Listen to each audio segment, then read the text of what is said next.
Bonjour tout le monde. Avant de commencer, je voudrais présenter la Như Bang, qui est un des élèves, un des premiers élèves de Thầy Thích Thiện Châu, qui était dans le groupe d'étudiants bouddhistes vietnamiens d'Europe et qui a été le webmaster de plusieurs sites sur le bouddhisme, notamment Người cư sĩ, le disciple bouddhiste laïque, et également Chim Viet Cành Nam, qui est un autre site qui est plutôt littéraire, qui traite de nombreux sujets, parmi lesquels le bouddhisme.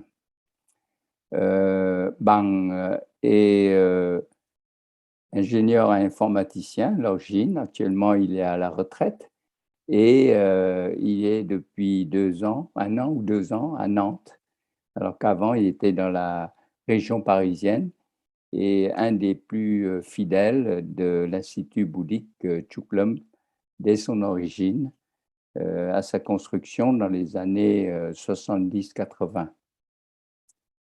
Voilà, donc Bang va nous parler aujourd'hui du bouddhisme vietnamien, l'histoire du bouddhisme vietnamien et également la tradition bouddhiste, parce que le bouddhisme vietnamien est vécu non seulement comme une religion, mais aussi comme une tradition nationale, parce que la majorité des Vietnamiens est bouddhiste, mais pratiquant peut-être un peu moins que le chiffre de 80% souvent annoncé. Je pense qu'il est même bien inférieur, plutôt proche de 20% que de 80%. Voilà. Donc, sans plus attendre, je vais laisser la parole à Bang. Bon, je vais essayer de vous présenter le bouddhisme vietnamien, enfin l'histoire du bouddhisme vietnamien. Bon, en 1096, le bonze Thông Bien expliqua à la reine mère Yilan de la dynastie de Li, le roi de Chine du Cao voulait envoyer des missionnaires au Zhaozhou pour y enseigner le bouddhisme. Le moine Dame Tien lui répondit ainsi: la région de Zhaozhou communique depuis longtemps directement avec l'Inde. Alors que les enseignements du Bouddha n'étaient pas encore bien établis en Chine, à Luilou, plus de 20 pagodes ont été construites. Le Sangha comptait plus de 500 membres. 15 volumes de textes religieux ont été traduits. Des moines célèbres y étaient installés tels que Mahakiva Kung Tăng Hội, Chi Kung Lương et Mowat.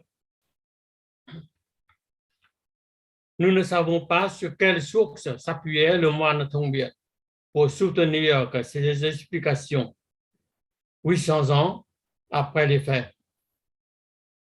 Ce qui est vrai, c'est que le bouddhisme arrivait au Vietnam par 2 voies. D'abord, au tout début, directement de l'Inde par voie maritime. Ensuite, de Chine par voie terrestre. Nous ne disposons pas de traces écrites de la période du tout début du bouddhisme à Zhaozhou. Il faut attendre la fin du IIe siècle pour avoir le premier ouvrage bouddhiste composé en chinois, le livre ou traité de la dissipation des doutes de Mao ou Moa, rédigé probablement vers 197.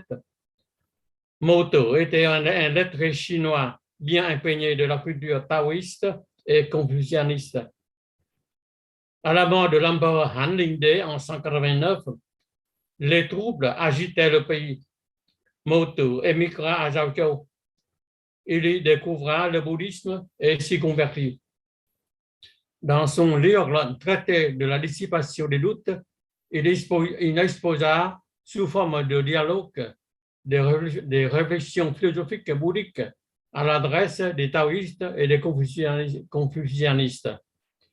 Il essaya de les convaincre à se convertir à cette nouvelle religion. Vers la même époque, des moines d'origine indienne, Mahakevuk, Kodala, Chikolung, arrivèrent à Lulo, chef-lieu de Zhao. Mais le plus connu des moines de cette époque était Kung Tang Ho. Les parents de Kung Tang Ho étaient d'origine sofiane, qui correspond à peu près à l'Afghanistan actuel, vivant en Inde. Il émigrait ensuite à Zhao. C'était là que Kung Tang Ho venait au monde. Orphelin à 10 ans, il entra probablement assez tôt dans la vie monastique. On ne connaît pas ses maîtres, mais il était très vite célèbre pour son érudition. Il traduisait des textes sanscrits, rédigeait des commentaires de textes, promouvait une méthode de méditation par le contrôle de la respiration.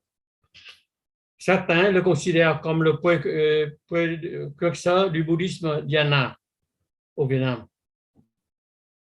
En l'an 247, il se rendit à Kiniyap, en Chine. Il y enseignait et traduisait des livres jusqu'à son décès en 280. Jusqu'au 5e siècle, ses maîtres n'étaient connus surtout qu'individuellement, par leur enseignement, leurs travaux de traduction. Ce n'est qu'à partir du 6e siècle qu'on voit apparaître des écoles avec des maîtres ayant leur lignée propre, plus ou moins longue que de disciples, de pagodes. 3 sont bien connus.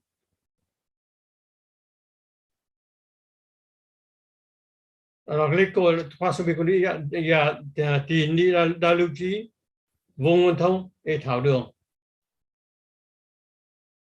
Maître Tini Daluchi était né dans une famille brahmane en Inde du Sud. Il se rendait en Chine. En se rendant en Chine, il avait rencontré Maître Tangsan Shengchan, qui lui aurait transmis le sceau de l'esprit, le Taman, et le conseillé d'aller vers le pays du Sud pour y enseigner. En 580, Tini Daluchi vint à Zhao et y enseigna la méditation. Le Taman, ou sceau de l'esprit, est d'origine tantrique. On trouve dans le Mahavairochana Sutra ce passage. Celui qui obtient le sceau de l'esprit obtient l'essence de l'enseignement du Bouddha. Il connaîtra tous les chemins conduisant à l'éveil. Le sceau d'esprit devient ainsi l'objet de transmission directe du maître au disciple, d'esprit à esprit. Tini Daluchi avait transmis ce Taman à son disciple Fapiel, et ainsi de suite. Si le sceau d'esprit, le Taman, permet d'accéder rapidement à l'éveil, on peut graduellement atteindre l'éveil par la pratique du Dharani Samadhi. Dharani signifie conserver, protéger, conserver des bonnes graines, se protéger des mauvaises graines. Le pratiquant doit le faire dans le secret. Il faut garder le secret du corps en s'exprimant par des mudras. Le mudra, c'est une posture effectuée avec les mains et plus particulièrement avec les doigts. Ces gestes permettent de sceller une intention dans le corps et l'esprit, tout comme le fait de joindre ses mains pour accompagner une prière. Une mudra est un moyen d'ancrer en nous une idée objective.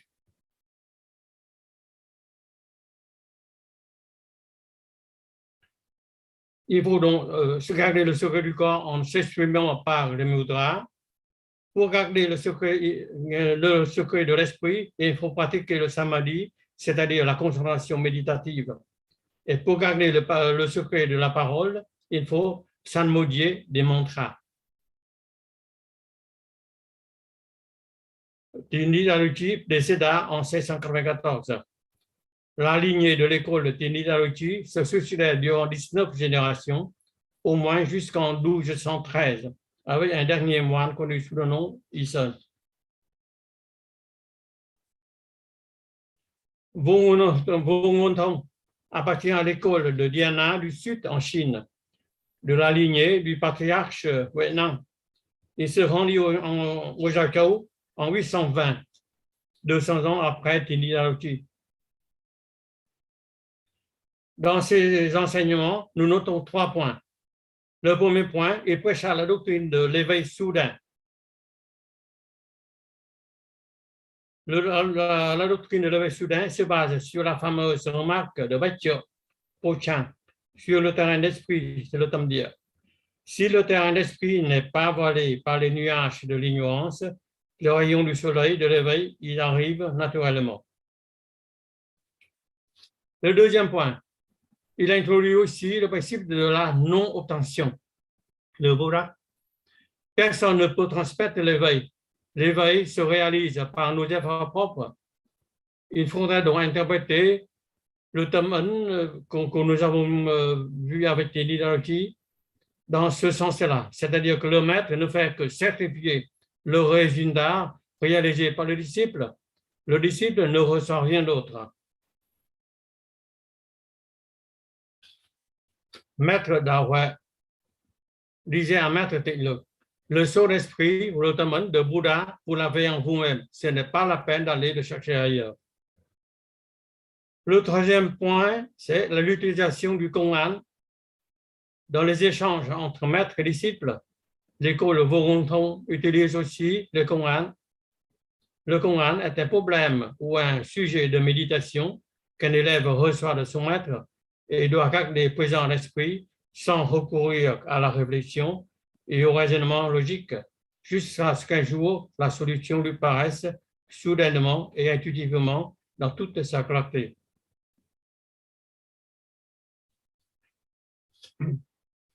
Le troisième école, c'est l'école de Thảo Luang. En 1069, le maître Thảo Luang fut conduit en tant que prisonnier de guerre du royaume de Champa au Vietnam. Quand il fut connu comme illustre maître zen, le roi Li Tengtong lui conféra le titre de Kuxu, maître du royaume. Thảo Luang était disciple du maître Tudao en Chine. L'enseignement de l'école de Thảo Luang revêt un aspect très intellectuel et littéraire. Mais l'école de Thảo Luang n'a pas survécu longtemps au Vietnam. Les deux écoles Tinidaluchi et Vung Thong furent créées alors que Zhao dépendait encore de la Chine. Ils persistaient et coexistaient encore longtemps après le recouvrement de l'indépendance du pays sous le nom de Daviet.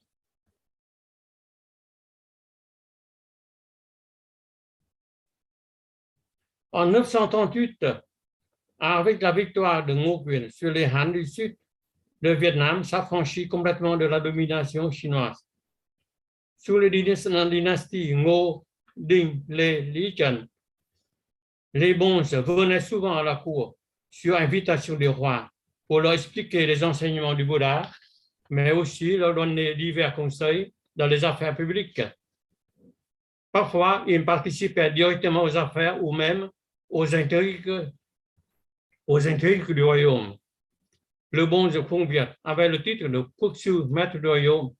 En 986, il assista le roi Lê Đại Hành dans une joute littéraire lors de l'accueil de Li Jia, un envoyé de l'empereur de Chine. Le bonze Van Hạnh avait participé à une intrigue de palais et aidé le général Li Gongwan à monter sur le trône, créant la dynastie des Li. En effet, l'éducation, en l'occurrence l'enseignement en caractère chinois, avait déjà été entreprise au Vietnam pendant la période de la domination chinoise, mais elle n'était pas suffisamment développée pour répondre aux besoins de l'administration. Les bonzes, en apprenant le caractère chinois et le sanskrit pour comprendre ou traduire les ouvrages religieux, constituaient un groupe de gens instruits, d'érudits, qui donnaient le savoir nécessaire à l'administration du royaume.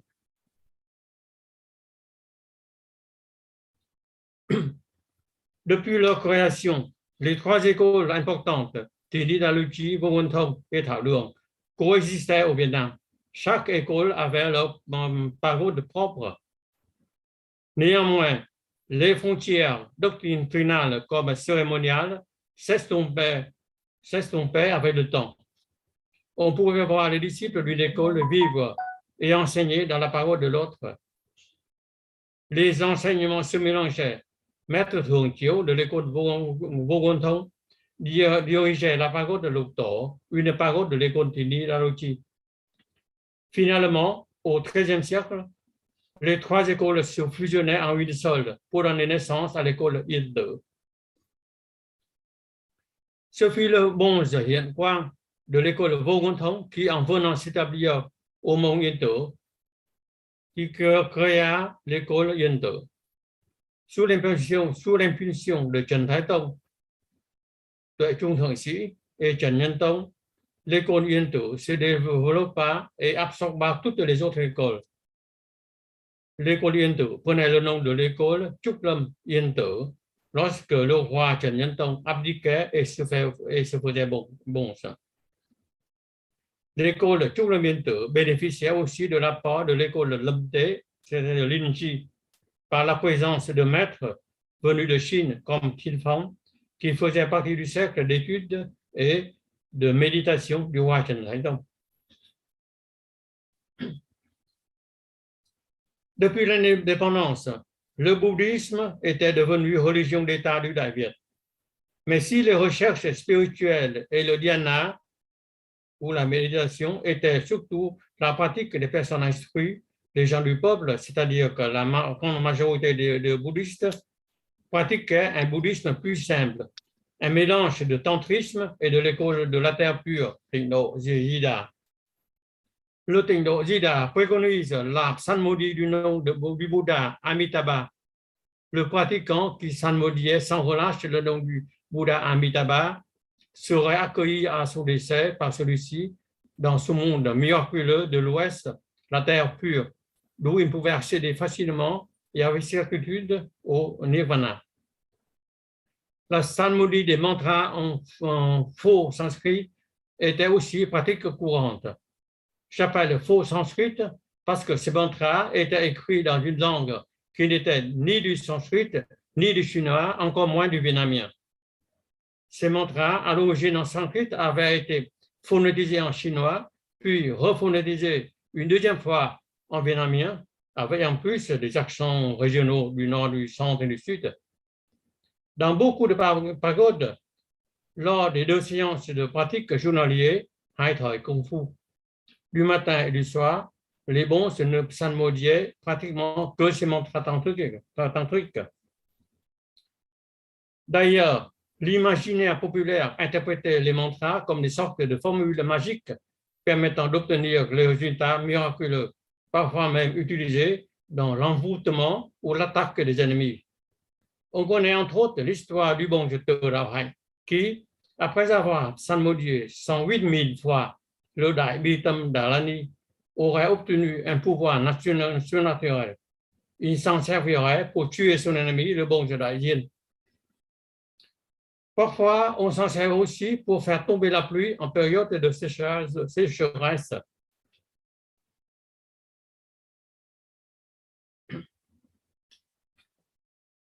À l'avènement de Lý, en 1009, le confucianisme commença à s'imposer, même si le pays restait bouddhiste. Le royaume avait besoin d'un pouvoir centralisé, fort et stable. Le confucianisme explique comment le faire. Le développement de l'enseignement était nécessaire. En 1070, le roi Lý Thánh Tông fit construire le temple de la littérature Văn Miếu, dédié au confucianisme à Confucius et ses 72 disciples. Il organisa pour la première fois dans l'histoire du pays, au mois de février 1075, un concours de recrutement de mandarins. D'autres concours furent organisés après par le roi Lý Puchan. Avec la structuration du pays selon les schémas confucéens, avec l'organisation des concours de recrutement des mandarins, qui serait pour certains le seul chemin d'échapper à la misère, il se créa une race de lettrés composée de mandarins, d'aspirants mandarins ou de maîtres d'école. Tous ne juraient que par les valeurs morales confucéennes. Dès l'avènement des Chan, la cour et le peuple étaient encore acquis au bouddhisme. Les rois abdiquaient pour devenir bons, mais certains lettrés commencèrent déjà à lancer des piques au bouddhisme en général, au Shanga en particulier. En 1407, le Vietnam retomba sous la domination chinoise. Les Ming pratiquaient une politique d'assimilation forcée du Vietnam, envoyant des bons vietnamiens en Chine pour les formater au bouddhisme chinois, puis le ramener au Vietnam. Ils confisquèrent tous les livres philosophiques ou littéraires publiés ou imprimés au Vietnam et les importèrent en Chine. À la place, ils importèrent les livres chinois. De nombreuses œuvres des auteurs vietnamiens de la période de Li et Chan ont ainsi à jamais disparu. En 1428, le Vietnam recouvra son indépendance sous l'autorité des Lé postérieurs. Le confucianisme, dont l'influence commençait à se développer à partir des Li, prenait complètement le contrôle de la vie intellectuelle du pays. On peut dire que c'était la période de la décadence du bouddhisme vietnamien. La quantité restait très importante, mais la qualité n'y était plus. Le bouddhisme restait une religion dominante dans la vie quotidienne du peuple, mais la dévotion l'emportait souvent sur la réflexion et la compréhension de l'enseignement du Bouddha. On construisait des pagodes, distribuait de la nourriture aux pauvres, dans le but d'accumuler les mérites en vue d'une vie future. Les lettrés, les personnes instruites en général, ne s'intéressaient plus au bouddhisme. Certains le considéraient comme inutile, voire même dangereux. On devenait bons pour toutes sortes de raisons, souvent essentiellement matérielles. Le roi Lê Thái Tổ, créateur de la dynastie des Liang postérieurs, institua un examen pour les bons. Ceux qui ne réussissaient pas devaient reprendre la vie laïque. À partir du XVIIe siècle, le Vietnam était scindé en deux seigneuries. La seigneurie du Sud, appelée Dang Trong, était gouvernée par le clan des Nguyen, celle du Nord, appelée Dang Hoài, par le clan des Tchèques.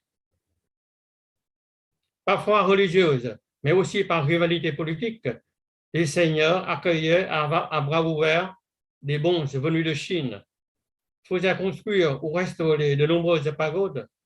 Au nord, la restauration des pagodes Quỳnh Lâm et Sùng Yêm, très coûteuse, avait été réalisée sur décision du seigneur Giang. Au sud, en 1601, le seigneur Nguyễn Hoàng fit construire la pagode Thiên Mụ, un stupa de 7 étages. La plupart des pagodes de Hue et des environs furent édifiées à l'inspiration de ces bons chinois.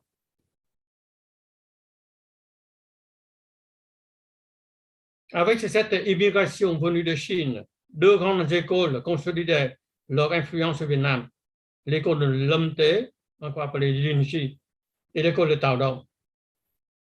Pour l'école Lâm Tế, Linji, on avait les bons chinois Tuyết Tuyết, Minh Hành au nord, ou Đàng Hoài, et Nguyên Hiểu, Minh Hoàng au sud, Đàng Trong. Pour l'école de Tao Dong, on avait à Đàng Hoài, à Đàng Trong au sud, Hưng Long et Thạch Điềm, et Đàng Hoài au nord, il y a Thủy Nguyệt qui est un bon vietnamien qui était parti se former en Chine. Parmi les disciples vietnamiens de ces maîtres chinois se distinguaient quelques-uns particulièrement actifs, tels que maître Trần Nguyên au nord et maître Liễu Quán au sud. Maître Trần Nguyên et ses disciples entreprirent la restauration de l'école de Trúc Lâm Yên Tử. La plupart des bons actuellement bien connus de Hue se réclament de l'école de maître Liễu Quán, une branche de l'école Lâm Tế. On connaît actuellement le maître Nhất Hạnh et maître Minh Châu sont tous de l'école Liễu Quán. Avec l'avènement des Nguyen, les bonzes se voyaient réduits au rôle de gardiens de pagode officiels et de maîtres de cérémonie. Bouddha était vénéré comme un dieu qu'on pouvait acheter les faveurs par des offrandes plus ou moins importantes.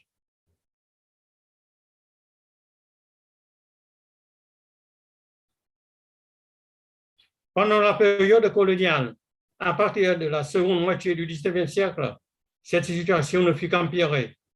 Le bouddhisme, religion des vaincus, était méprisé, soumis à de sévères restrictions, contrôle des bonzes, autorisation préalable pour la construction de pagodes, limitation pour que la communauté ait le droit d'accepter des dons, etc. Les lettrés, à travers eux, l'enseignement traditionnel confucien n'était guère mieux considéré. Dès la fin du XIXe siècle, l'administration coloniale cherchait à imposer le cours, d'abord en le propageant par l'enseignement public, ensuite en le rendant obligatoire dans la rédaction des documents administratifs. Les examens traditionnels de recrutement des mandarins furent abolis. Ces mesures entraînèrent la disparition de l'enseignement confucien. C'était ainsi que, peu à peu, le pays s'occidentalisait.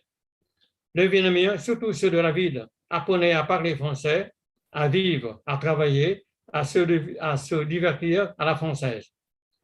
75 000 Indochinois envoyés en France pour participer à la guerre, au retour, ils contribuaient en partie. Au lendemain de la Première Guerre mondiale, un vent de renouveau général s'abattait sur l'Indochine. Le modernisme se battait contre le traditionnalisme. Des affrontements éclatèrent sur tous les fronts, art, littérature, culture, politique, etc. En 1932, le journal Phong Hoa de Nhất Linh Nguyễn Tường Tam se fixa comme objectif d'occidentaliser le pays. Il dit ça au Hoa xã hội. Les organisations, les partis politiques structurés à l'occidental voyèrent le jour. Le Parti constitutionnaliste indo-chinois, le Parti communiste, le Vietnam Quốc dân Đảng, etc. En 1926, une nouvelle religion vint au monde, le Cao Đài. C'était dans cette agitation moderniste que le problème de rénovation du bouddhisme se posait.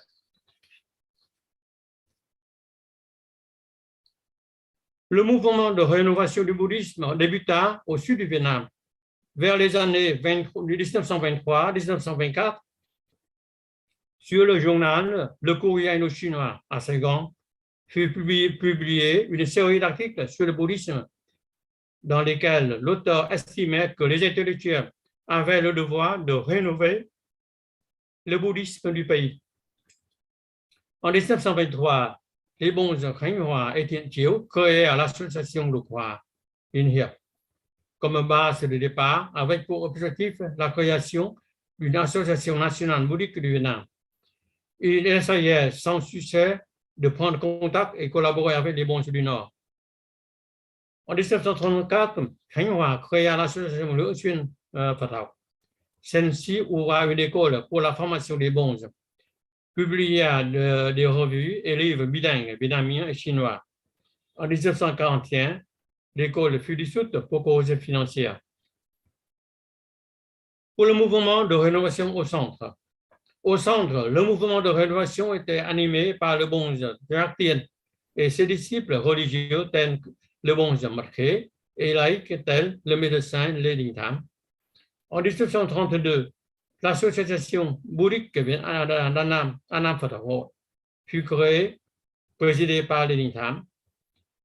L'objectif de l'association était la restauration de la discipline du Sangha, la formation d'une nouvelle génération de bonzes instruits et dynamiques capables de tenir leur rôle spirituel dans une société en pleine mutation, une large diffusion de la doctrine dans la langue du pays et non plus comme dans le passé à l'aide des caractères chinois. L'association avait une revue Venom ainsi qu'une école de formation de bonzes. En 1940, Lê Đình Thám créa Đoàn Thanh niên Phật học Đức Dục, regroupant des jeunes intellectuels pour l'étude du bouddhisme. Vers la même période, son fils, Le Đình Luân, créa des groupes de jeunes bouddhistes, Gia đình Phật Hóa Phổ, sur le modèle d'organisation scout. En 1951, cette organisation prit le nom de Gia đình Phật tử. Le mouvement de rénovation au nord. Au nord, l'association bouddhique du Tonkin, Phật giáo Bắc Kỳ, voyait le jour en 1934 avec à la tête le bonze Thanh Hanh. En 1935, le comité d'études bouddhiques dirigé par Trần Trọng Kim réunissait de nombreuses personnes renommées comme Nguyễn Văn Vĩnh, Trần Văn Giáp, Lê Dư, Bùi Kỷ, Nguyễn Trọng Thuật, etc. En décembre 1935, le journal Đúc Tuệ vit le jour avec Trần Trọng Kim comme rédacteur en chef. Le journal dura 10 ans et s'arrêta en 1945. L'association créa des écoles de primaire, secondaire et également supérieures pour former les bonzes. En 1951, 6 organisations bouddhiques du Nord au Sud se réunirent à la pagode de Ram, oui, pour créer l'Association générale bouddhique du Vietnam, Tổng hội Phật giáo Việt Nam, avec comme président le bonze Thích Tịnh Khiết. En 1952, les bonzes des 3 régions se réunirent à la pagode de Quán Sư pour créer l'organisation giáo hội Tăng giáo toàn quốc, avec à la tête le bonze Tuệ Tạng. En 1954, le Vietnam fut scindé en deux, comme du temps de Trịnh et de Nguyễn. Au nord, le bouddhisme survivait avec beaucoup de difficultés. Au sud, le bouddhisme avait plus de liberté d'organisation. Néanmoins, une politique religieuse ségrégationniste conduisait aux révoltes de 1963. Nous notons qu'il existe encore d'autres écoles bouddhiques de moindre importance. En 1938, l'école Theravada, une branche du Hinayana, débuta son implantation au Vietnam par la construction de la pagode Bồ Quang à Hòa-Dua, Thủ Đức. Le Theravada est une très vieille école, mais jusqu'à cette date, elle était surtout suivie au Cambodge et en Thaïlande. Il y a une autre école, l'école Hòa Hảo, Phật giáo Hảo, fut créée en 1939 par Maître Huỳnh Phú Sổ. Les deux écoles sont essentiellement basées au sud du Vietnam.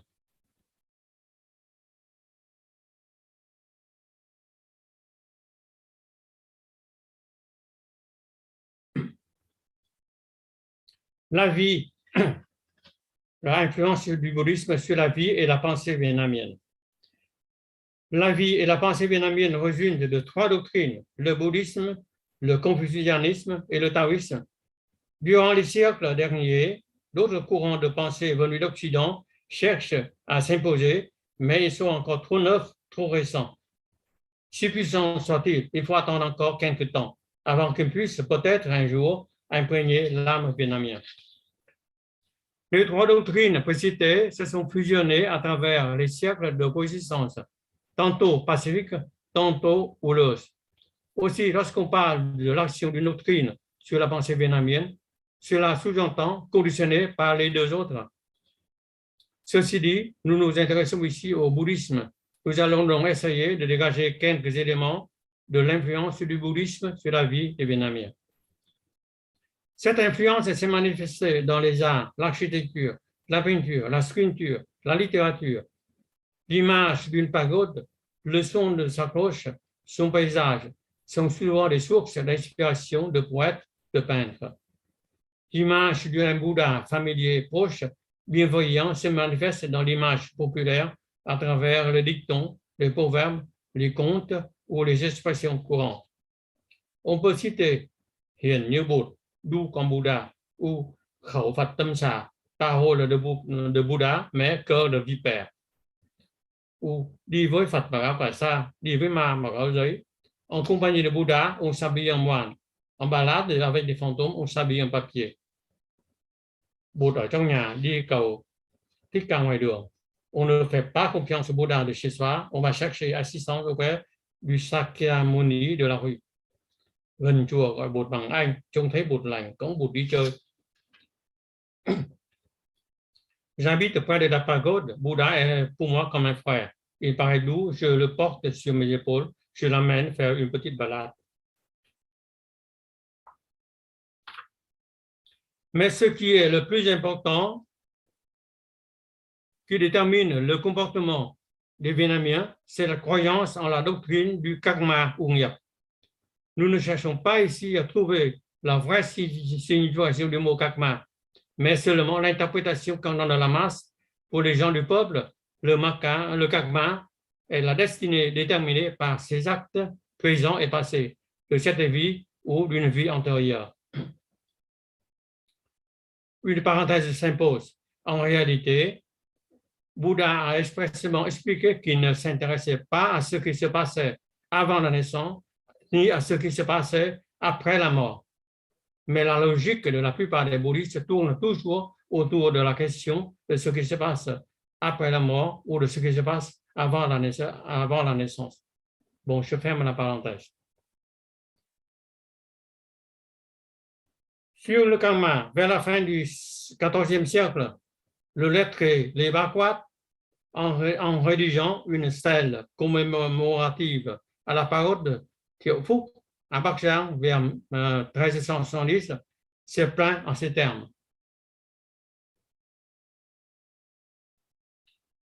Comment peut-on croire de façon aussi profonde et durable à la théorie du karma, régissant la vie prônée par le bouddhisme? Des aristocrates jusqu'au petit peuple, dès qu'il s'agit de dons pour les œuvres bouddhiques, même s'il fallait dépenser toute sa fortune, personne ne le regretterait. En faisant aujourd'hui des offrandes au stupa, on se réjouit comme si l'on acquérait des actions pour en tirer des bénéfices plus tard. Ainsi, que ce soit à l'intérieur dans les cités ou à l'extérieur dans les temples, jusqu'au fin fond des campagnes et des ruelles, on suit sans avoir à être convaincu, on croit sans avoir à jurer. Là où vivent les gens, se dressent à coup sûr des pagodes abandonnées, puis reconstruites, abîmées, puis réparées. Les cloches et tambours, les édifices religieux occupant jusqu'à la moitié des habitations. Le bouddhisme prospère facilement et on le vénère à l'extrême. Cela était vrai au XIVe siècle, il est peut-être encore aujourd'hui au Vietnam ou à l'étranger sous d'autres formes. Pour conclure, au lendemain de la Première Guerre mondiale, un mouvement de rénovation du bouddhisme se propagea sur tout le Vietnam, du sud au nord. L'objectif annoncé était de rénover le bouddhisme du pays, de faire en sorte que l'enseignement du Bouddha soit clairement expliqué à tout le monde, dans la langue du pays, en l'occurrence en vietnamien. Il n'y a pas longtemps, j'ai assisté aux cérémonies d'obsèques d'un bonze dans la région parisienne. Le souvenir qui me reste, c'était des sutras en sino-vietnamien, des mantras en faux sanskrit. Et pour terminer, je vous balance. Yede, yede, bala yede, bala tang yede, bodhe tat baha. Merci.